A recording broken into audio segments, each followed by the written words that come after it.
حضرت مریم سلام اللہ علیہ کا واقعہ۔ معزز ناظرین کرام، اللہ تبارک و تعالیٰ نے قرآن مقدس میں جن پاک اور اپنی برگزیدہ ہستیوں کا ذکر خاص فرمایا ہے، ان میں سے ایک برگزیدہ ہستی حضرت مریم علیہ السلام بھی ہیں۔ آپ سلام اللہ علیہ کے ذریعے ہی اللہ تبارک و تعالیٰ نے کائنات کے لوگوں کو اپنی ذات منوانے کے لیے ایک بہت بڑا معجزہ ظاہر فرمایا۔ آپ کو اللہ تعالیٰ نے بن باپ کے کیسے ایک بیٹا عطا فرمایا اور اس پورے واقعہ میں کون کون سی حکمتیں وابستہ ہیں، مزید یہ کہ اس واقعہ سے ہمیں کیا سبق ملتا ہے، یہ سب اور اس واقعے سے جڑے بہت سے دوسرے اہم سوالات کے جوابات بھی ویڈیو میں آگے چل کر بتائے گئے ہیں، لہٰذا حق اور سچ جاننے کے اس سفر میں ہمارے ساتھ جڑے رہیں۔ حضرت مریم علیہ السلام داؤد علیہ السلام کی اولاد میں سے ہیں۔ قرآن مجید میں ایک پوری سورت سورہ مریم ان کے نام سے موجود ہے، جس کی آیات 16 تا 36 میں آپ کا تذکرہ موجود ہے۔ اس کے علاوہ بھی قرآن مقدس کے مختلف مقامات پر تذکرہ موجود ہے۔ آپ کے والد عمران اپنے دور میں بنی اسرائیل کے معزز امام تھے اور ان کی والدہ حنطہ بنت فاقود ایک نیک پرہیزگار عابد و زاہد خاتون تھی۔ واقعہ کچھ یوں شروع ہوتا ہے کہ حضرت مریم علیہ السلام کی والدہ کے ہاں اولاد نہیں تھی، تو انہوں نے اللہ کے نام پر یہ نظر مانی کہ اگر ان کے ہاں اولاد ہوئی تو وہ اسے بیت المقدس کی خدمت کے لیے وقف کر دیں گی، تو اللہ تعالیٰ نے انہیں مریم علیہ السلام کی صورت میں اولاد عطا فرمائی۔ جب حضرت مریم علیہ السلام کی ولادت ہوئی تو آپ کی والدہ نے آپ کا نام مریم رکھا۔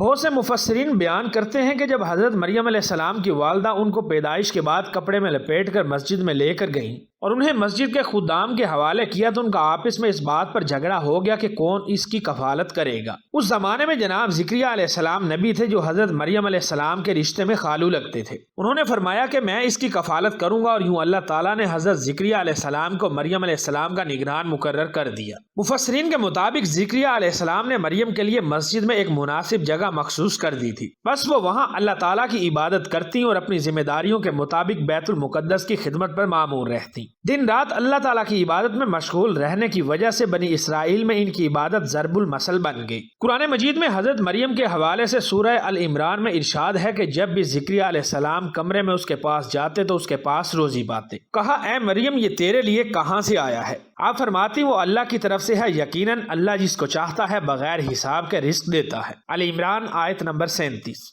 سورہ الاعراف کے مطابق اللہ تعالیٰ نے حضرت مریم علیہ السلام کو اس وقت کی عورتوں پر منتخب فرمایا اور انہیں فضیلت بخشی۔ قرآن مقدس میں ارشاد گرامی ہے کہ فرشتوں نے کہا کہ اے مریم، اللہ تعالیٰ تجھے اپنے ایک کلمے کی خوشخبری دیتا ہے جس کا نام مسیح عیسیٰ بن مریم ہے، جو دنیا اور آخرت میں ذی عزت ہے اور وہ میرے مقربین میں سے ایک ہے۔ ال-عمران آیت نمبر 45۔ اور وہ لوگوں سے گہوارے میں کلام کرے گا اور اپنی قوم کو ایک اللہ کی عبادت کی طرف بلائے گا۔ پھر اللہ تبارک و تعالیٰ نے سورہ الانبیاء میں حضرت مریم کے ہاں حضرت عیسیٰ علیہ السلام کی پیدائش کے حوالے سے بیان فرمایا، اور وہ پاک دامن بی بی جس نے اپنی عصمت کی حفاظت کی، ہم نے اس میں اپنی روح پھونک دی اور خود اس کو اور اس کے لڑکے کو تمام جہانوں کے لیے نشانی بنا دیا۔ الانبیاء آیت نمبر 98۔ فرشتوں نے جب حضرت مریم کو یہ خوشخبری سنائی کہ اللہ تعالیٰ نے انہیں چن لیا ہے اور انہیں پاکیزہ بیٹا عطا کرے گا جو باعزت مقدس نبی ہوگا اور معجزات کے ساتھ اس کی تائید کی جائے گی، تو مریم علیہ السلام نے بن باپ کے بچے کی پیدائش پر تعجب کا اظہار کیا۔ کیونکہ وہ شادی شدہ نہیں تھی تو فرشتوں نے انہیں آگاہ کیا کہ اللہ تعالیٰ کی ذات ہر چیز پر قادر ہے، وہ جب کسی چیز کو بنانے کا ارادہ کرتا ہے تو اسے کہتا ہے کہ ہو جا تو وہ ہو جاتی ہے۔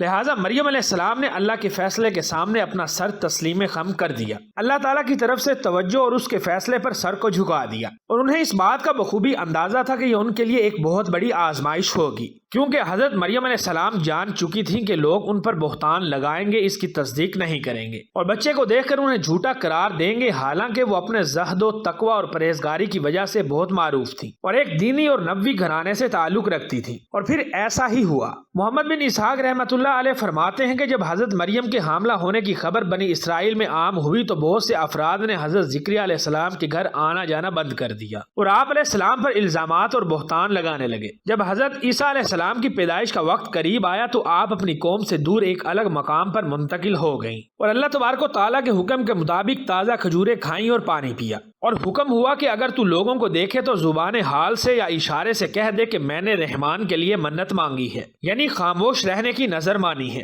اور جب مریم علیہ السلام اپنے بچے کے ساتھ اپنے علاقے میں واپس آئیں تو لوگوں نے کہا کہ اے مریم بنت عمران، یہ بچہ کہاں سے لائی؟ تو آپ نے بچے کی طرف اشارہ کر کے فرمایا کہ اس سے بات کرو، یہ تمہارے سوال کا جواب دے گا۔ تو حضرت عیسیٰ علیہ السلام جو کہ اس وقت چند دن کے دودھ پیتے بچے تھے بول اٹھے اور کہا کہ میں اللہ کا بندہ ہوں، اس نے مجھے کتاب دی ہے اور مجھے نبی بنایا ہے اور اس نے مجھے برکت والا بھی بنایا ہے۔ ناظرین گرامی، حضرت مریم علیہ السلام کے واقعہ سے کئی پہلوؤں میں پوری انسانیت کے لیے سبق موجود ہے۔ اس واقعہ میں مریم علیہ السلام کے ایک رب پر ایمان کو اجاگر کرتے ہوئے توحید کے پیغام پر زور دیا گیا ہے، اور یہ ہر وقت، ہر لمحے اور ہر لحظے خدا پر بھروسہ رکھنے اور مشکل کے وقت اس پر بھروسہ کرنے کی یاد دہانی کا کام کرتا ہے۔ دوسری جانب مریم علیہ السلام کی پرہیزگاری بھی زمانے کی عورتوں کے لیے مشعل راہ ہے۔ مریم علیہ السلام کو حلم اور عاجزی کی ایک مثال کے طور پر پیش کیا گیا ہے، جو اسلامی تعلیمات میں ان خصوصیات کی اہمیت کو ظاہر کرتی ہے۔ اس واقعہ میں خاص طور پر زچگی اور اسلام میں ماؤں کو دی گئی خصوصی حیثیت کو بھی واضح طور پر اجاگر کیا گیا ہے۔ یہ واقعہ مریم علیہ السلام کے ذریعے حضرت عیسیٰ علیہ السلام کی موزانہ پیدائش پر بھی روشنی ڈالتا ہے کہ ہر چیز پر اللہ رب العزت کی ذات غالب ہے، اور وہ جو چاہتا ہے کر کے دکھا دیتا ہے۔ مجموعی طور پر قرآن مجید میں مریم علیہ السلام کا واقعہ اہم اخلاقی اور مذہبی اسباق سکھاتا ہے، جو صالح زندگی گزارنے کے خواہاں افراد، چاہے وہ مرد ہوں یا عورتیں، دونوں کے لیے بہترین رہنمائی ہے۔